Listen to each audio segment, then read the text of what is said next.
Chapter 4, Mishnah 1. Movable objects cannot be acquired simply by paying for them.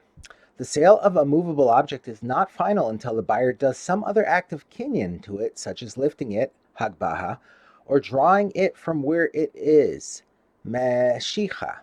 Once he does one of these acts of kinyan, the buyer takes over ownership of the item even if he has not yet paid for it, and he now owes the seller the money. Before he makes such an act of kinyan, he does not own the item even if he already paid the seller for it. A question arises in a case where two people trade different types of coins. Which coins are the ones being bought and which are the ones paying for the purchase? The trade will be final only when the coin that is being bought is taken by the person buying it. We now turn to the words of the Mishnah. If gold coins are traded for silver ones, taking the gold coins causes the other person to acquire the silver coins. This is because the gold coins are considered the object being bought, so that a kinyan on them completes the sale. But taking the silver coins does not cause the other person to acquire the gold coins, because the silver coins are considered the money in this exchange, and taking money for an item does not complete its sale. If silver and copper coins are being traded, then taking the copper coins causes the other person to acquire the silver coins.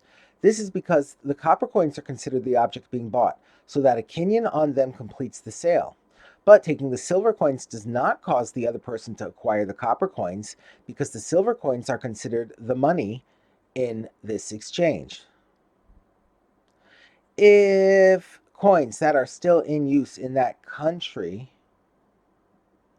are traded for those that have been taken out of circulation, taking the bad coins, the ones no longer used, causes the other person to acquire the good ones, because the bad coins are considered the object being bought, but taking the good ones does not cause the other person to acquire the bad ones, since the good coins are considered the money in this exchange. If a minted coin is being traded for an unminted coin, taking the unminted coin causes the other person to acquire the minted coin, because the unminted coin is considered the object being bought. But taking the minted coin does not cause the other person to acquire the unminted coin, because the minted coin is the money. The Mishnah teaches the basic rule with regard to buying movable objects. Taking movable objects causes the seller to acquire the coin that is given in payment, but taking the coin does not cause the buyer to acquire the movable objects. The Mishnah moves on to discussing trading movable objects for each other. This is the rule with regard to trading one movable object for another.